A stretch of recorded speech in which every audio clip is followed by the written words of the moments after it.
ਸਤਿ ਸ਼੍ਰੀ ਅਕਾਲ। ਤੁਸੀਂ ਜੁੜੇ ਹੋਏ ਹੋ ਪੰਜਾਬੀ ਰੇਡੀਓ ਯੂਐਸਏ ਦੇ ਨਾਲ ਤੇ ਮੈਂ ਹਾਂ ਪ੍ਰਵੀਨ ਸ਼ਰਮਾ ਲੈ ਕੇ ਹਾਜ਼ਰ ਹਾਂ ਪ੍ਰੋਗਰਾਮ ਖਬਰ ਤੇ ਨਜ਼ਰ।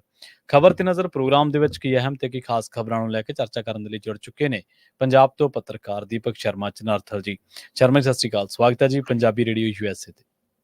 ਸਤਿ ਸ਼੍ਰੀ ਅਕਾਲ ਪ੍ਰਵੀਨ ਜੀ, ਸਾਰੇ ਦਰਸ਼ਕਾਂ ਨੂੰ, ਸਾਰੇ ਸਰੋਤਿਆਂ ਨੂੰ ਮੇਰੀ ਪਿਆਰ ਭਰੀ ਸਤਿ ਸ਼੍ਰੀ ਅਕਾਲ ਜੀ।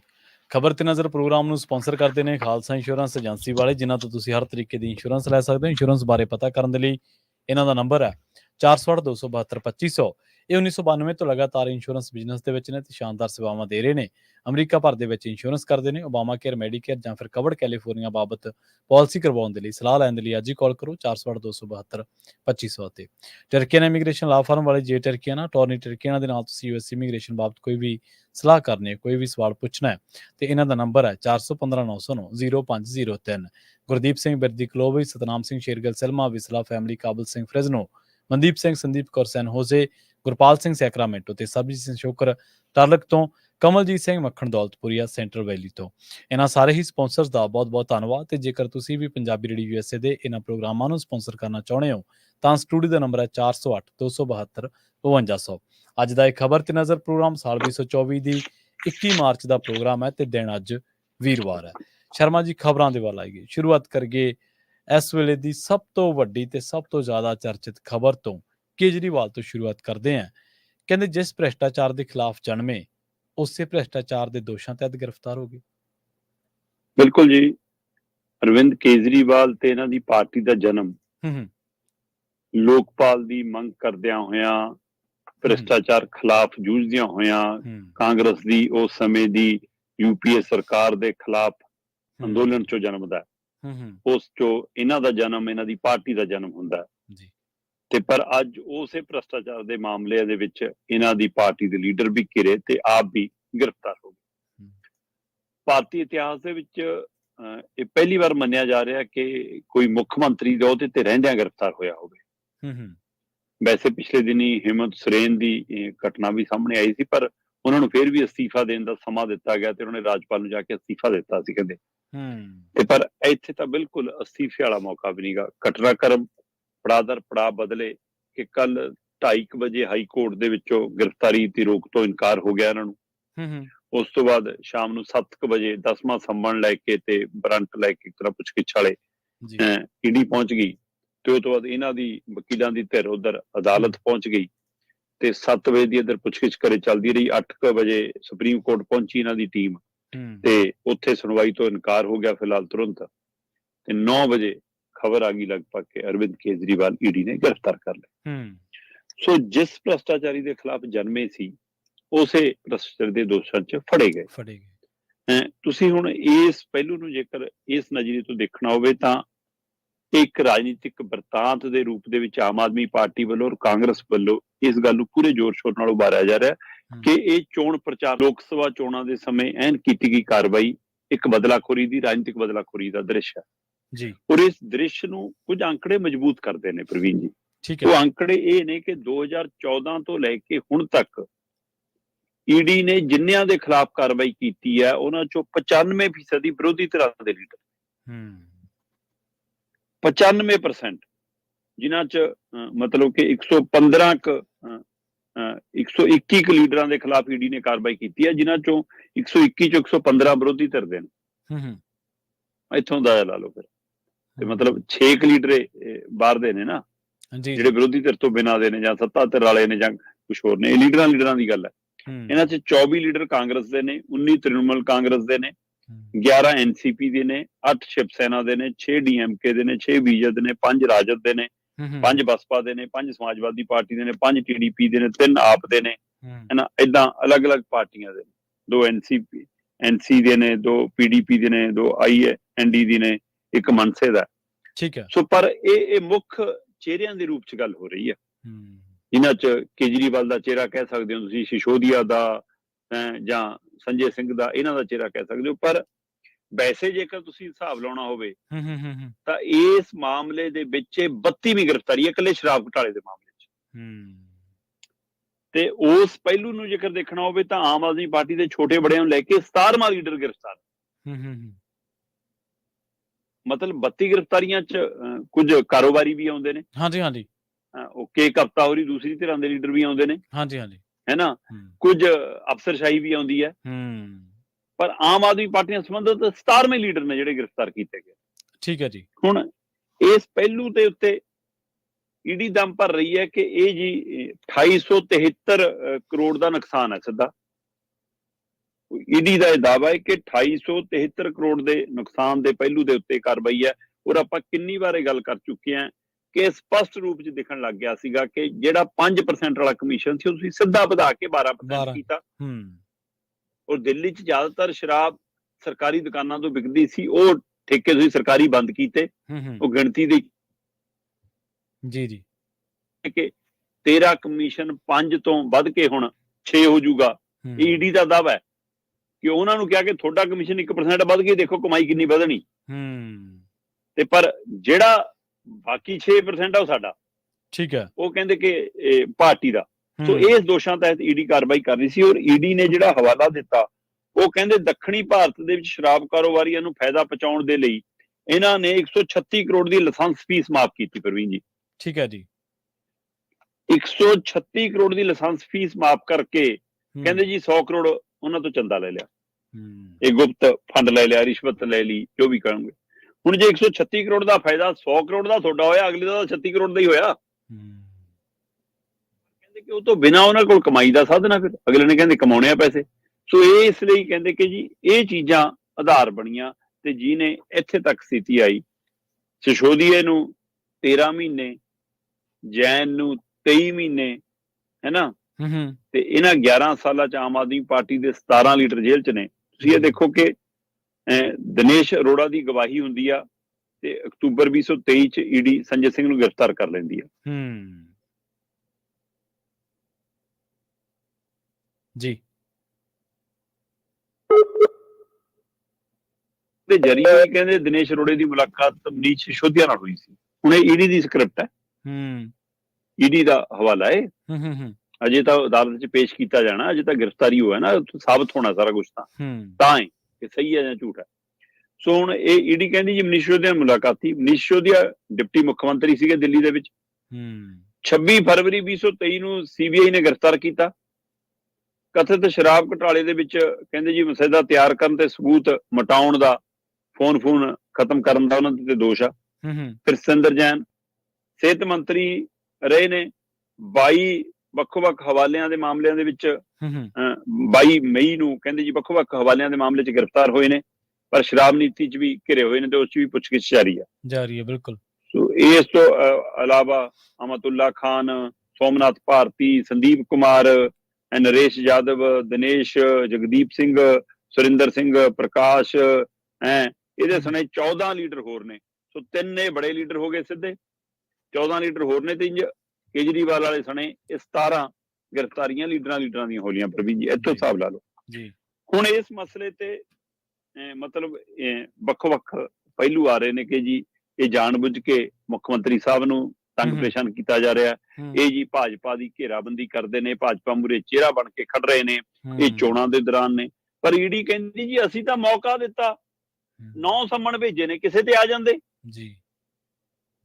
ਉਹੀ ਨੇ ਜਿਹੜੇ ਕਹਿੰਦੇ ਸੀ ਕਾਨੂੰਨ ਦੀ ਪਾਲਣਾ ਹੋਣੀ ਚਾਹੀਦੀ ਆ, ਕਾਨੂੰਨ ਦੀ ਰੱਖਿਆ ਹੋਣੀ ਚਾਹੀਦੀ ਆ, ਕਾਨੂੰਨ ਅਨੁਸਾਰ ਅੱਗੇ ਵਧਣਾ ਚਾਹੀਦਾ। ਕਹਿੰਦੇ ਸੀ ਕਾਨੂੰਨ ਅਨੁਸਾਰ 9 ਵਾਰ ਸੰਮਣ ਦਿੱਤਾ।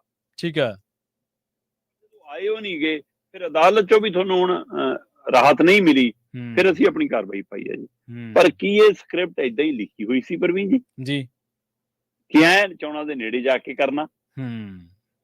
ਹੁਣ ਇਹਦੇ ਨਾਲ ਕੀ ਇਸ ਨੂੰ ਇਸ ਸੰਭਾਵਨਾ ਵਜੋਂ ਦੇਖਣ ਦੀ ਲੋੜ ਹੈ ਕਿ ਅੱਜ ਦੇਸ਼ ਦੇ ਵਿੱਚ, ਭਾਰਤ ਦੇ ਵਿੱਚ 543 ਸੀਟਾਂ ਦੇ ਲਈ ਚੋਣ ਪ੍ਰਕਿਰਿਆ ਚੱਲ ਰਹੀ ਹੈ। ਹਾਂਜੀ, ਚੋਣ ਜ਼ਾਬਤਾ ਲੱਗਿਆ ਤੇ ਕੇਜਰੀਵਾਲ ਦੀ ਧਿਰ ਲੜ ਕਿੰਨੀਆਂ ਸੀਟਾਂ ਤੇ ਰਹੀ ਆ? 13 ਪੰਜਾਬ ਦੀਆਂ ਨੇ, 4 ਦਿੱਲੀ ਦੀਆਂ ਨੇ, 1 ਹਰਿਆਣੇ ਦੀ ਹੈ, 2 ਗੁਜਰਾਤ ਦੀਆਂ ਨੇ। ਸਿੱਧੇ ਮੈਨੇ ਚ ਲੜ ਕਿੰਨੇ ਤੇ ਰਹੀ ਆ? ਪਰ ਦੇਸ਼ ਦੀ ਰਾਜਨੀਤੀ ਚ ਅੱਜ ਕੇਜਰੀਵਾਲ ਹੋਣੀ ਆ। ਬਿਲਕੁਲ ਸਹੀ। ਇਹਦਾ ਮਤਲਬ ਬਾਕੀ ਸਾਰੀਆਂ ਵਿਰੋਧੀ ਧਿਰਾਂ ਜਿਹੜੇ ਮੁੱਦਿਆਂ ਤੇ ਹਮਲਾਵਰ ਹੋਣੀਆਂ ਸੀ, ਉਹ ਸਾਰੇ ਮੁੱਦੇ ਦਬ ਗਏ। ਤੇ ਕੇਜਰੀਵਾਲ ਜੇ ਇਹਨਾਂ ਸੀਟਾਂ ਦੇ ਵਿੱਚ ਸਿੰਮਥੀ ਦੇ ਤੌਰ ਤੇ ਲੈ ਵੀ ਜਾਵੇ, ਜਾਊਗਾ 13 ਪੰਜਾਬ ਦੀਆਂ ਨੇ, ਚੋਂ ਜਿੰਨੀਆਂ ਲੈਣੀਆਂ ਲੈ ਲਵੇ। 1 ਹਰਿਆਣੇ ਦੀ ਆ 14ਵੀਂ, 4 ਦਿੱਲੀ ਦੀਆਂ ਨੇ 18, ਤੇ 2 ਗੁਜਰਾਤ ਦੀਆਂ ਨੇ, 20 ਸੀਟਾਂ ਨੇ ਜੀ। ਹੂੰ ਸੋ 543 ਚੋਂ ਜੇ 20 ਤੇ ਸਿਮਤੀ ਮਿਲਦੀ ਹੈ ਤਾਂ ਮਿਲ ਜਾਵੇ, ਅਗਲੇ ਕਹਿੰਦੇ। ਹੂੰ ਪਰ ਮੁੱਦੇ ਜਿਹੜੇ ਭਾਜਪਾ ਦੇ ਖਿਲਾਫ ਖੜੇ ਹੋ ਰਹੇ ਸੀ, ਅਗਲੇ ਉਹਨਾਂ ਨੂੰ ਤਾਂ ਗੋਲ ਕਰਨ ਦੇ ਵਿੱਚ ਬੀਜੇਪੀ ਕਾਮਯਾਬ ਹੋ ਗਈ ਨਾ, ਜੇ ਇਹਦੇ ਪਿੱਛੇ ਉਹ ਰਾਜਨੀਤੀ ਕੰਮ ਕਰਦੀ ਹੈ। ਤੇ ਦੂਸਰੇ ਪਾਸੇ ਰਾਜਨੀਤਿਕ ਮਾਹਿਰਾਂ ਦੀ ਵੀ ਰਾਏ ਹੈ ਇੱਥੋਂ ਤੱਕ ਕਿ ਪ੍ਰਵੀਨ ਜੀ, ਤੁਸੀਂ ਵੀ ਜਦੋਂ ਗੱਲ ਕਰ ਰਹੇ ਸੀ, ਤੁਹਾਡੇ ਮਨ 'ਚ ਵੀ ਇਹ ਸੀਗਾ ਕਿ ਸ਼ਾਇਦ ਇਹਦੇ ਨਾਲ ਕੇਜਰੀਵਾਲ ਦੇ ਲਈ ਇੱਕ ਸਿੰਪਥੀ ਵੇਵ ਵੀ ਬਣ ਸਕਦੀ ਹੈ, ਆਉਣ ਵਾਲੇ ਸਮੇਂ ਲਈ ਕੇਜਰੀਵਾਲ ਇੱਕ ਚਿਹਰਾ ਵੀ ਬਣ ਸਕਦਾ। ਕੀ ਬੀਜੇਪੀ ਇੱਕ ਮਾਰਕ ਸੈੱਟ ਕਰ ਰਹੀ ਹੈ ਕਿ ਰਾਹੁਲ ਗਾਂਧੀ ਚਿਹਰਾ ਨਾ ਬਣੇ, ਕੇਜਰੀਵਾਲ ਭਾਵੇਂ ਚਿਹਰਾ ਬਣ ਜਾਵੇ। ਸਾਡੇ ਇੱਥੇ ਇਹ ਵੀ ਹੈ ਨਾ ਕਿ ਜਦੋਂ ਜੇਲ੍ਹ ਜਾਇਆ ਹੁੰਦਾ, ਇੱਥੇ ਦਾ ਵਿਕਰਮ ਮਜੀਠੀਆ ਚਾਹੇ ਜਿਹੜੇ ਮਾਰਜੀ ਮਾਮਲੇ 'ਚ ਗਿਆ, ਅਗਲੇ ਦੇ ਉੱਤੇ ਦੋਸ਼ ਲੱਗੇ ਨਹੀਂ ਲੱਗੇ, ਸਾਬਤ ਹੋ ਜਾਂ ਨਹੀਂ ਲੱਗੇ, ਪਰ ਅਗਲੇ ਤਾਂ ਬਾਹਰ ਆ ਕੇ ਦਿਖਾਉਂਦੇ ਨੇ ਕਿ ਲਓ ਜੀ ਹੁਣ ਤਾਂ ਅਸੀਂ ਵੀ ਜੇਲ੍ਹ ਕੱਟ ਲਈ। ਹਾਂਜੀ ਹਾਂਜੀ ਬਿਲਕੁਲ। ਸੋ ਹੁਣ ਇੱਥੇ ਤਾਂ ਇਸ ਚੀਜ਼ ਨੂੰ ਵੀ ਕੇਜਰੀਵਾਲ ਕੀ ਕੈਸ਼ ਕਰਨਗੇ। ਤੇ ਜਿੱਥੋਂ ਤੱਕ ਨੁਕਸਾਨ ਵਾਲਾ ਪਹਿਲੂ ਆ, ਉੱਥੇ ਵਿਰੋਧੀ ਧਿਰ ਕਾਂਗਰਸ ਨੂੰ ਇਹਦਾ ਫਾਇਦਾ ਹੁੰਦਾ ਜਾਂ ਨੁਕਸਾਨ ਹੁੰਦਾ, ਪਤਾ ਨਹੀਂ, ਜਿਹਦੇ ਨਾਲ ਰਲ ਕੇ ਲੜ ਰਹੇ ਨੇ। ਪਰ ਇਹਦੇ ਨਾਲ ਭਾਜਪਾ ਆਪਣਾ ਫਾਇਦਾ ਦੇਖ ਰਹੀ ਹੈ ਤੇ ਆਮ ਆਦਮੀ ਪਾਰਟੀ ਨੂੰ ਇਹਦੇ ਵਿੱਚੋਂ ਫਾਇਦਾ ਹੁੰਦਾ ਜਾਂ ਨੁਕਸਾਨ ਹੁੰਦਾ, ਇਸ ਪਹਿਲੂ ਤੇ ਕਿ ਬਾਅਦ ਚੋਂ ਸੰਭਾਲਣਾ ਕਿਹਨੇ ਜੇ ਜੇਲ੍ਹ 'ਚ ਰਹਿੰਦੇ ਨੇ। ਇਹ ਕਾਫੀ ਕੁਛ ਇਸ ਤੇ ਦਰਮਦਾਰ ਹੈ। ਜੀ ਬਿਲਕੁਲ ਬਿਲਕੁਲ। ਤੇ ਜੇ ਆਪਾਂ ਸੰਭਾਲਣਾ ਕਿਹੜੇ ਆ, ਇਸੇ ਗੱਲ ਨੂੰ ਇੱਕ ਹੋਰ ਪਹਿਲੂ ਤੋਂ ਦੇਖੀਏ ਸ਼ਰਮਾ ਜੀ, ਕੇਜਰੀਵਾਲ ਦੀ ਗ੍ਰਿਫਤਾਰੀ ਦਿੱਲੀ ਦੇ ਵਿੱਚ ਹੋਈ ਹੈ, ਕਹਿੰਦੇ ਫਿਕਰ ਪਰ ਪੰਜਾਬ ਵਾਲਿਆਂ ਨੂੰ ਪੈ ਗਿਆ। ਪ੍ਰਵੀਨ ਜੀ ਬਿਲਕੁਲ ਪੈਣਾ ਵੀ ਬਣਦਾ, ਕਿਉਂਕਿ ਇਹਦੀਆਂ ਤਾਰਾਂ ਪੰਜਾਬ ਨਾਲ ਜੁੜਦੀਆਂ। ਆਪਾਂ ਕਿੰਨੀ ਵਾਰ ਜਦ ਸੰਮਣ ਆਏ, ਜਦ ਸ਼ਰਾਬ ਘੁਟਾਲੇ ਦੀ ਚਰਚਾ ਹੋਈ, ਆਪਾਂ ਤਦ ਗੱਲ ਕਰਦੇ ਰਹੇ ਹਾਂ ਕਿ ਪੰਜਾਬ ਦੇ 3 ਅਫਸਰ ਤਾਂ ਪਹਿਲਾਂ ਲੜਾਰਤੇ ਨੇ, ਪਹਿਲੂ ਤੇ ਪੁੱਛਗਿੱਛ ਹੋ ਚੁੱਕੀ ਹੈ। 10 ਤੋਂ 12 ਹੇਠਲੇ ਅਧਿਕਾਰੀ, ਜੇਕਰ ਆਪਾਂ ਪੰਜਾਬ ਦੇ ਸਿੱਧੇ ਅਧਿਕਾਰੀਆਂ ਦੀ ਗੱਲ ਕਰੀਏ ਤਾਂ 3 ਅਧਿਕਾਰੀ ਤਾਂ ਸਿੱਧੇ ਹੀ ਨੇ, 2 ਤੋਂ ਤਾਂ ਤਕੜੀ ਪੁੱਛਗਿੱਛ ਹੋ ਗਈ ਆ, ਤੇ ਉਹਨਾਂ ਦਾ ਹੇਠਲਾ ਅਮਲਾ ਫਲਾ 10-12 ਜਣੇ ਹੈਗੇ ਇਹੋ ਜਿਹੇ। ਤੇ ਪਰ ਪੰਜਾਬ ਦੇ ਮੁਖੀ ਦੇ ਨਾਤੇ, ਮੁੱਖ ਮੰਤਰੀ ਪੰਜਾਬ ਦੇ ਮੁਖੀ ਨੇ, ਤੇ ਉਹਨਾਂ ਦੀ ਕੈਬਨਿਟ ਦੇ ਵਿੱਚ ਇਹ ਸ਼ਰਾਬ ਨੀਤੀ ਦਿੱਲੀ ਵਾਲੀ ਲਿਆ ਕੇ ਲਾਗੂ ਕੀਤੀ ਹੈ ਤੁਸੀਂ, ਹੈਨਾ। ਤੇ ਐਕਸਾਈਜ਼ ਵਿਭਾਗ ਹਰਪਾਲ ਚੀਮਾ ਹੋਰਾਂ ਕੋਲ, ਪੰਜਾਬ ਦੇ ਵਿੱਤ ਮੰਤਰੀ ਕੋਲ। ਤੇ ਫਿਰ ਇਹਦਾ ਮਤਲਬ ਉਹਨਾਂ ਨੂੰ ਵੀ ਫਿਕਰ ਪੈਣਾ ਹੀ ਪੈਣਾ। ਤੇ ਉਹ ਕਾਰੋਬਾਰੀਏ ਜਿਹੜੇ ਦਿੱਲੀ ਦੇ ਵਿੱਚ ਇਸ ਨੀਤੀ ਨੂੰ ਡੀਲ ਕਰ ਰਹੇ ਸੀ, ਉਹੀ ਪੰਜਾਬ 'ਚ ਵੀ ਡੀਲ ਕਰਦੇ ਨੇ ਉਹਨਾਂ ਤੇ। ਤੇ ਇਹ ਉਹ ਕੜੀਆਂ ਜੁੜਦੀਆਂ ਨੇ। ਪੰਜਾਬ 'ਚ ਕਿਸੇ ਸਮੇਂ ਈਡੀ ਨੇ ਹੱਥ ਅੱਗੇ ਵਧਾ ਲਿਆ ਸੀ, ਇੱਥੋਂ ਤੱਕ ਕਿ ਪੰਜਾਬ ਸਰਕਾਰ ਤੋਂ ਹੀ ਪਰਮਿਸ਼ਨ ਮੰਗੀ ਸੀ ਇੱਕ ਵਾਰ ਕਿ ਹਾਂ ਸਾਨੂੰ ਮਨਜ਼ੂਰੀ ਦਿਓ, ਅਸੀਂ ਅਧਿਕਾਰੀਆਂ ਖਿਲਾਫ ਕਾਰਵਾਈ ਕਰਨੀ ਹੈ, ਪਰ ਸਰਕਾਰ ਨੇ ਮਨਜ਼ੂਰੀ ਦੇਣੋਂ ਇਨਕਾਰ ਕਰਤਾ ਸੀ। ਹਾਂਜੀ ਬਿਲਕੁਲ। ਤੇ ਉਹ ਅਗਲੇ ਕਹਿੰਦੇ ਅਦਾਲਤ 'ਚੋਂ ਮਿਲ ਜਾਣੀ ਸਾਨੂੰ ਮਨਜ਼ੂਰੀ ਫੇਰ।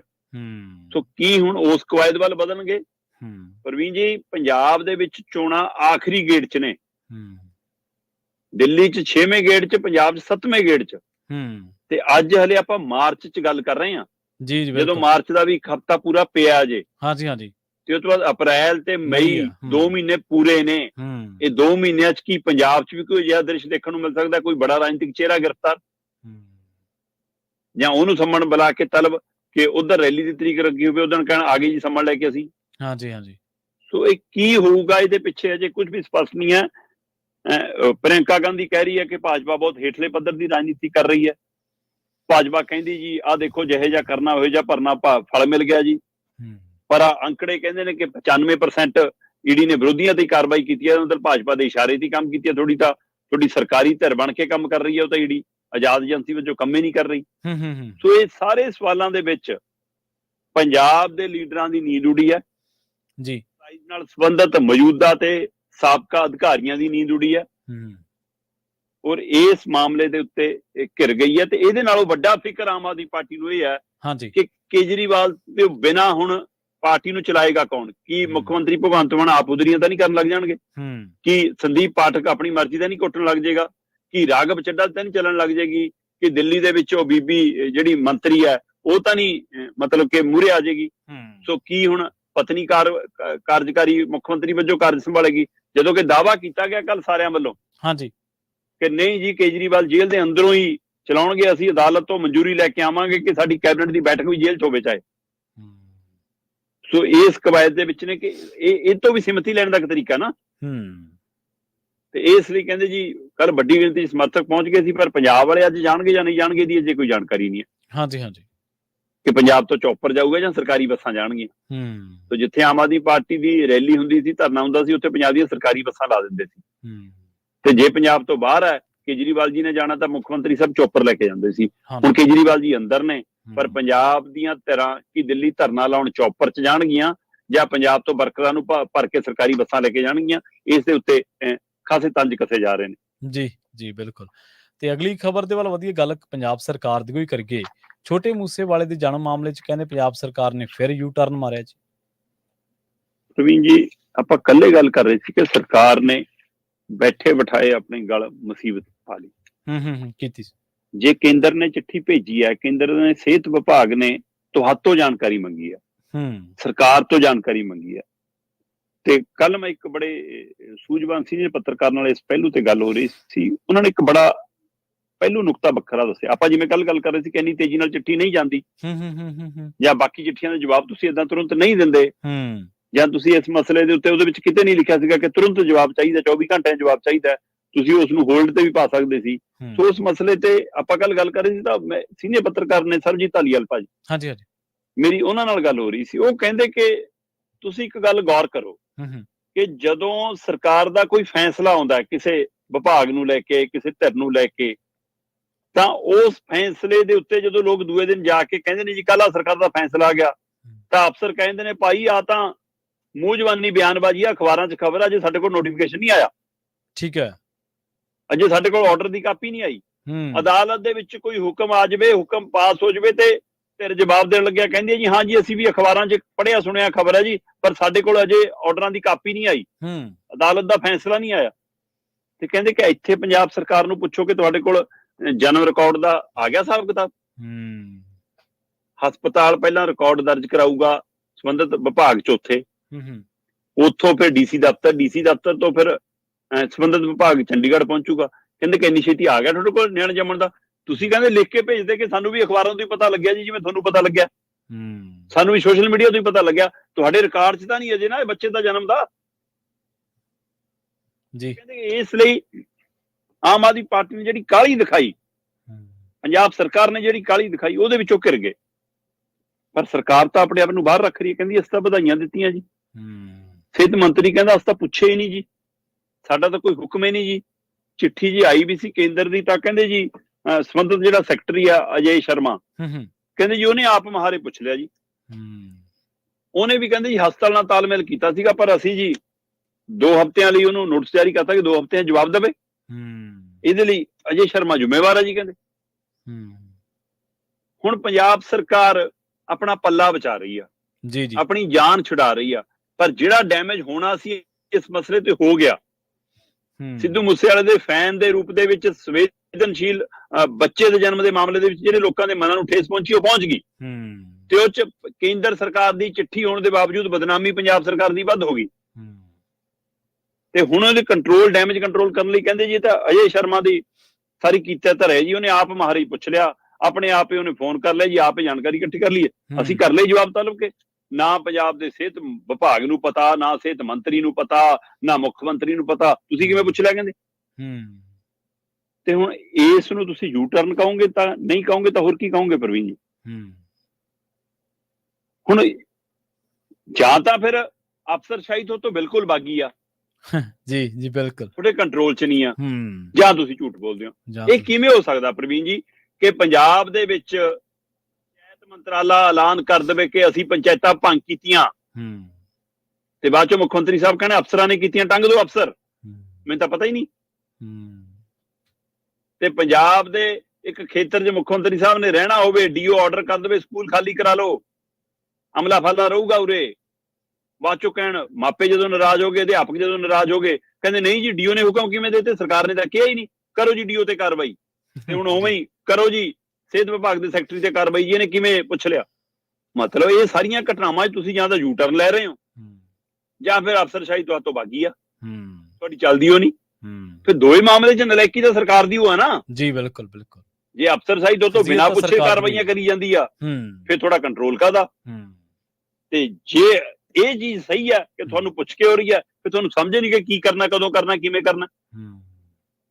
ਤੇ ਇਹ ਬਿਲਕੁਲ ਜੀ ਯੂ ਟਰਨ ਹੈ, ਆਪਣਾ ਪੱਲਾ ਬਚਾਉਣ ਦੀ ਕੋਸ਼ਿਸ਼ ਹੈ ਜੀ। ਚੋਣ ਦੇ ਧਿਆਨ 'ਚ ਰੱਖਦਿਆਂ ਨੁਕਸਾਨ ਨੂੰ ਲੈ ਕੇ, ਖਾਸ ਕਰ ਉਸ ਖੇਤਰ 'ਚ ਬਠਿੰਡਾ, ਮਾਨਸਾ, ਸੰਗਰੂਰ ਵਾਲੀ ਬੈਲਟ ਦੇ ਵਿੱਚ ਉਹ ਸਾਰੇ ਖੇਤਰਾਂ 'ਚ ਨੁਕਸਾਨ ਤੋਂ ਬਚਾਉਣ ਦੀ ਕਵਾਇਦ ਹੈ, ਪਰ ਇਹ 'ਚ ਕਿੰਨੇ ਕੁ ਸਫਲ ਹੁੰਦੇ ਨੇ ਕਿੰਨੇ ਕੁ ਨਹੀਂ, ਆਉਣ ਵਾਲਾ ਸਮਾਂ ਦੱਸੇਗਾ। ਫਿਲਹਾਲ ਇਹ ਡੈਮੇਜ ਕੰਟਰੋਲ ਨਹੀਂ ਹੋਣਾ ਜਨਾਬ ਜੀ। ਤੇ ਸ਼ਰਮਾ ਜੀ, ਗੱਲ ਕਰੀਏ ਚੋਣ ਬੌਂਡ ਦੀ, ਚੋਣ ਬੌਂਡ ਦਾ ਪੂਰਾ ਸੱਚ ਕਹਿੰਦੇ ਆਖਰ ਆ ਹੀ ਗਿਆ ਬਾਹਰ ਜੀ। ਬਿਲਕੁਲ ਜੀ, ਜਿਸ ਕਦਰ ਮਾਨਯੋਗ ਸੁਪਰੀਮ ਕੋਰਟ ਇਸ ਮਸਲੇ ਤੇ ਸਖਤ ਸੀ ਤੇ ਉਹਨਾਂ ਨੇ ਵੀ ਪਿੱਛਾ ਨਹੀਂ ਛੱਡਿਆ SBI ਦਾ। ਕਿੰਨਾ ਤੁਹਾਨੂੰ ਉਹ ਯੂਨੀਕ ਕੋਡ ਨੰਬਰ ਵੀ ਦੇਣਾ ਪੈਣਾ ਜਿਹਦੇ ਨਾਲ ਇਹ ਪਤਾ ਲੱਗ ਸਕੇ ਕਿ ਕਿੰਨਾ ਚੰਦਾ ਕਿਸ ਕੰਪਨੀ ਨੇ ਕਿਸ ਪਾਰਟੀ ਨੂੰ ਦਿੱਤਾ।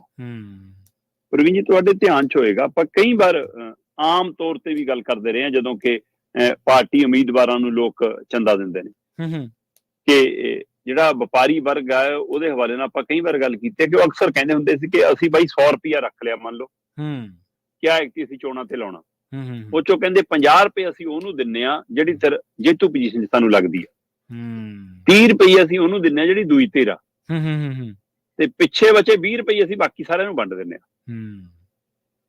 ਪ੍ਰਵੀਨ ਜੀ, ਸਭ ਤੋਂ ਵੱਡਾ ਚੰਦਾ ਦਿੱਤਾ ਲੋਟਰੀ ਵਾਲੀ ਕੰਪਨੀ ਨੇ, ਲੋਟਰੀ ਕਿੰਗ ਵਾਲੀ ਕੰਪਨੀ ਹੈ ਨਾ, ਉਸ ਕੰਪਨੀ ਨੇ 100 ਕਰੋੜ ਦਿੱਤਾ ਭਾਜਪਾ ਨੂੰ ਤੇ 50 ਕਰੋੜ ਦਿੱਤਾ ਕਾਂਗਰਸ ਨੂੰ।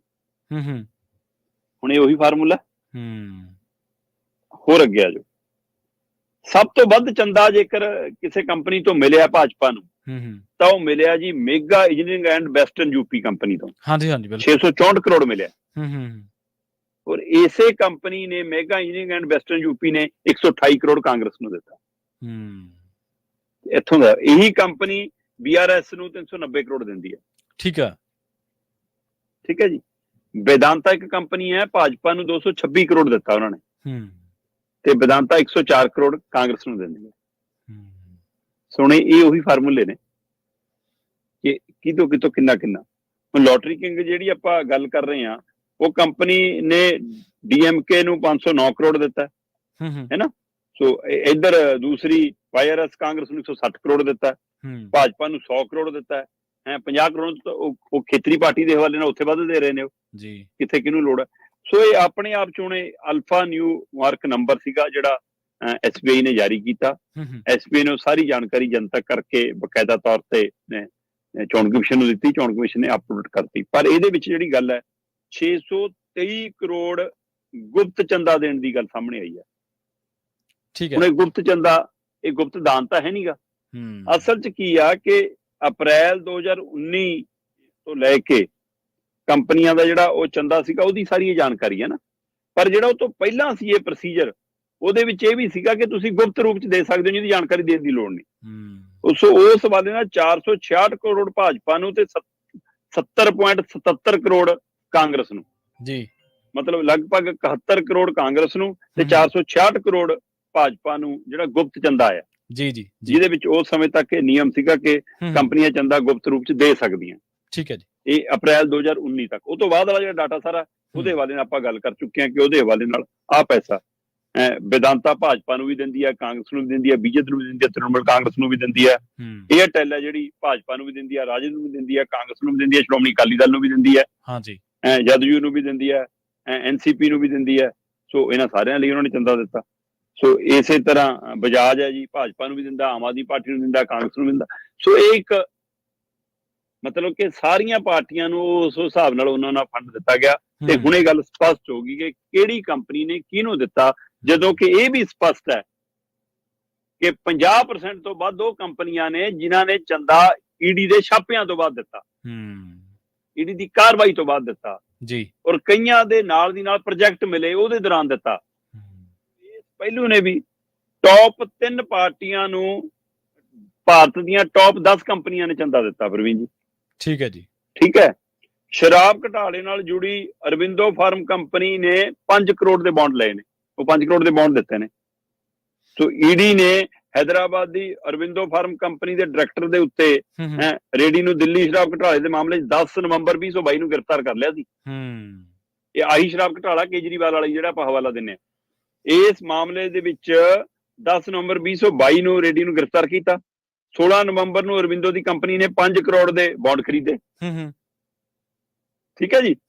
10 ਨਵੰਬਰ ਨੂੰ ਗ੍ਰਿਫਤਾਰੀ ਹੈ, 16 ਨਵੰਬਰ ਨੂੰ ਬੌਂਡ ਖਰੀਦਦੇ 5 ਕਰੋੜ ਦੇ। ਤੇ ਜੂਨ 2023 ਦੇ ਸ਼ਰਾਬ ਘੁਟਾਲੇ ਦੇ ਵਿੱਚ ਸਰਕਾਰੀ ਗਵਾਹ ਬਣ ਗਏ ਜਨਾਬ। 4 ਸਾਲਾਂ ਵਿੱਚ ਕੁੱਲ 52 ਕਰੋੜ ਦਾ ਚੰਦਾ ਦਿੱਤਾ ਕੰਪਨੀ ਨੇ। ਸੋ ਇੱਥੋਂ ਦਾ ਲਾ ਲਓ ਜੀ। ਸੋ ਇਸ ਲਈ ਇਹ ਸਾਰਾ ਸਪਸ਼ਟ ਹੈ ਕਿ ਇਹਦੇ ਪਿੱਛੇ ਕੀ ਖੇਡ ਸੀਗੀ ਤੇ ਇਹਦੇ ਪਿੱਛੇ ਇਹ ਗੁਪਤ ਚੰਦਾ ਜਾਂ ਚੋਣ ਬੌਂਡ ਚੰਦਾ ਇੱਕ ਸਿੱਧੀ ਰਿਸ਼ਵਤ ਹੈ ਜਿਹੜੀ ਸ਼ਰੇਆਮ ਦੱਸਦੀ ਹੈ ਕਿ ਰਾਜਨੀਤਿਕ ਪਾਰਟੀਆਂ ਤੋਂ ਆਪਣਾ ਚੁੰਗਲ ਚੋਂ ਬਚਣ ਦੇ ਲਈ ਜਾਂ ਉਹਨਾਂ ਤੋਂ ਕੰਮ ਕਢਾਉਣ ਦੇ ਲਈ ਇਹ ਚੋਣ ਬੌਂਡ ਆਧਾਰ ਬਣੇ ਨੇ। ਔਰ ਮਾਣਯੋਗ ਸੁਪਰੀਮ ਕੋਰਟ ਨੇ ਇਹ ਵੱਡਾ ਸੱਚ ਸਾਹਮਣੇ ਲਿਆਂਦਾ ਜਿਹਦੀ ਚਰਚਾ ਤਾਂ ਜ਼ਰੂਰ ਹੋਊਗੀ ਪਰ ਉਹਦਾ ਨੁਕਸਾਨ ਕਿੰਨਾ ਕੁ ਰਾਜਨੀਤਿਕ ਪਾਰਟੀਆਂ ਨੂੰ ਹੋਊਗਾ। ਕਾਰਨ ਇਹ ਹੈ ਕਿ ਇਹਦੇ ਰੂਪ ਦੇ ਵਿੱਚ ਚੰਦਾ ਚਾਹੇ ਵਾਧਾ ਚਾਹੇ ਘੱਟ ਹੈ ਜਿਹਦੀ ਜਿੰਨੀ ਅਪਰੋਚ ਸੀ ਸਾਰਿਆਂ ਨੇ ਲਿਆ ਤੇ ਉਹੀ ਤਰ੍ਹਾਂ ਫਿਰ ਚੋਣ ਮੈਦਾਨ 'ਚ ਨੇ ਵੋਟਾਂ ਤਾਂ ਇਹਨਾਂ ਨੂੰ ਪੈਣੀਆਂ ਨਾ ਕਿਸੇ ਨਾ ਕਿਸੇ ਨੂੰ। ਬਿਲਕੁਲ ਸਹੀ ਹੈ ਜੀ। ਤੇ ਜਾਂਦਿਆਂ ਦੀ ਗੱਲ ਕਰੀਏ ਜ਼ਹਿਰੀਲੀ ਸ਼ਰਾਬ ਦੇ ਬਾਰੇ, ਸ਼ਰਮਾ ਜੀ ਕਹਿੰਦੇ YouTube ਤੋਂ ਬਣਾਉਣੀ ਸਿੱਖੀ ਸੀ ਨਕਲੀ ਸ਼ਰਾਬ ਤੇ ਬਣ ਗਈ ਜ਼ਹਿਰੀਲੀ ਜੀ। ਹਾਂ ਬਿਲਕੁਲ ਪ੍ਰਵੀਨ ਜੀ, ਕੱਲ ਆਪਾਂ ਗੱਲ ਕਰ ਰਹੇ ਸੀ ਕਿ ਗੁਜਰਾ ਪਿੰਡ ਸੰਗਰੂਰ ਹਲਕੇ ਦਾ ਜਿੱਥੇ 4 ਦੀ ਜਾਨ ਚਲੀ ਗਈ ਸੀ ਤੇ 1 ਦੀ ਦਹਿਲ ਕਈ ਉਹਦੇ ਭਰਾ ਦੀ ਮੌਤ ਹੋ ਗਈ ਸੀ। 3 ਹੋਰ ਨੇ ਕੱਲ ਪਟਿਆਲੇ ਦੇ ਰਜਿੰਦਰਾ ਹਸਪਤਾਲ 'ਚ ਦਮ ਤੋੜਤਾ। ਇੰਜ ਮਰਨ ਦੀ ਗਿਣਤੀ ਕਹਿੰਦੇ 8 ਹੋ ਗਈ ਜਦੋਂ ਕਿ 12 ਤੋਂ ਵੱਧ ਅਜੇ ਵੀ ਜੇਰੇ ਇਲਾਜ ਨੇ ਹੈਨਾ।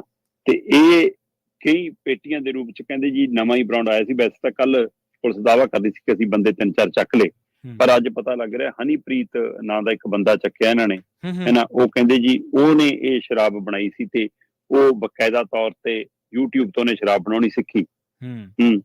ਕਹਿੰਦੇ ਜੀ ਹਨੀਪ੍ਰੀਤ ਨੇ YouTube ਤੋਂ ਸ਼ਰਾਬ ਬਣਾਉਣ ਦਾ ਤਰੀਕਾ ਸਿੱਖਿਆ ਤੇ ਘਰ 'ਚ ਫੈਕਟਰੀ ਲਾ ਲਈ।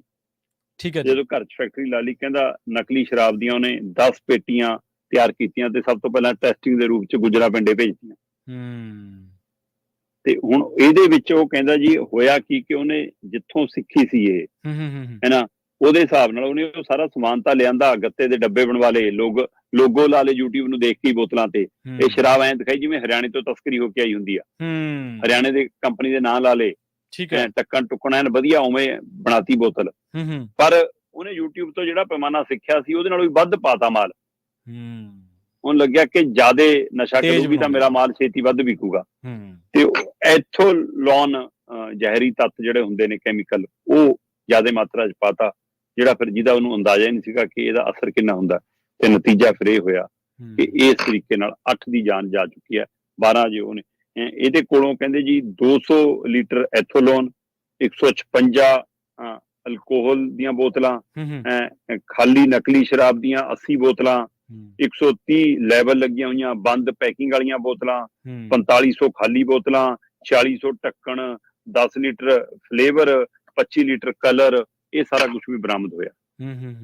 ਸੋ ਸਵਾਲ ਤਾਂ ਇਹ ਹੈ ਕਿ ਇਹੋ ਜਿਹਾ ਇੱਕ ਯੂਟਿਊਬਰ ਫੜ ਲਿਆ ਹੋਣਾ ਤੁਸੀਂ। ਹਾਂ ਜੀ। ਇਹੋ ਜਿਹੇ ਹੋਰ ਕਿੰਨੇ ਨੇ। ਹੁਸ਼ਿਆਰਪੁਰ ਦੇ ਜੰਗਲਾਂ ਚੋਂ ਪਿਛਲੀ ਵਾਰ ਕਿੰਨੀਆਂ ਪੱਠੀਆਂ ਫੜ ਹੋਈਆਂ ਸੀ। ਬਿਲਕੁਲ। ਤੇ ਪਰ ਉਹ ਤਾਂ ਪੱਠੀਆਂ ਤੋਂ ਬਾਅਦ ਫੇਰ ਲੱਗ ਗਈਆਂ ਜਨਾਬ। ਹਿਮਾਚਲ ਤੇ ਪੰਜਾਬ ਦੇ ਬਾਰਡਰਾਂ 'ਚ ਕਿੱਥੇ ਕਿੱਥੇ ਕੀ ਕੁਝ ਚੱਲਦਾ ਸਾਰਿਆਂ ਨੂੰ ਪਤਾ ਹੈ। ਜੇ ਆਮ ਲੋਕਾਂ ਨੂੰ ਪਤਾ ਤਾਂ ਕੀ ਸਰਕਾਰਾਂ ਤੇ ਪੁਲਿਸ ਤੰਤਰ ਪ੍ਰਸ਼ਾਸਨ ਨੂੰ ਪਤਾ ਹੀ ਨਹੀਂਗਾ। ਪਤਾ ਨਹੀਂ ਹੋਊਗਾ। ਬਿਲਕੁਲ ਸਹੀ। ਸਾਲ 'ਚ ਇੱਕ ਅੱਧੀ ਵਾਰ ਮਤਲਬ ਸਾਂਝੀ ਰੇਡ ਜੀ ਮਾਰ ਲੈਂਦੇ ਨੇ ਤੇ ਉਹ ਰੇਡ ਵੱਜਣ ਤੋਂ ਪਹਿਲਾਂ ਉਹਨਾਂ ਨੂੰ ਪਤਾ ਹੁੰਦਾ ਹੈ। ਉਹ 2-4 ਪਤੀਲੇ ਡੋਲ ਦੋ ਜੀ, ਫੋਟੋਆਂ ਖਿਚਾ ਲਓ, ਤਸਵੀਰਾਂ ਖਿਚਾ ਲਓ, ਹੋ ਗਿਆ ਜੀ ਕੰਮ। ਸੋ ਇਸ ਲਈ ਇਹ ਰੋਕਣ ਦੀ ਨੀਅਤ ਤੇ ਨੀਤੀਆਂ ਸਰਕਾਰਾਂ ਕੋਲ ਨਹੀਂ ਹੈਗੀਆਂ ਜਿਹਦਾ ਨਤੀਜਾ ਲੋਕਾਂ ਨੂੰ ਭੋਗਣਾ ਪੈਂਦਾ। ਹੁਣ ਟੱਬਰ ਕਹਿੰਦਾ ਜੀ 25-25 ਲੱਖ ਦਾ ਹਰਜਾਨਾ ਦਿਓ, ਪ੍ਰਸ਼ਾਸਨ ਤੇ ਦਬਾਅ ਬਣਾਇਆ ਜਾਵੇ।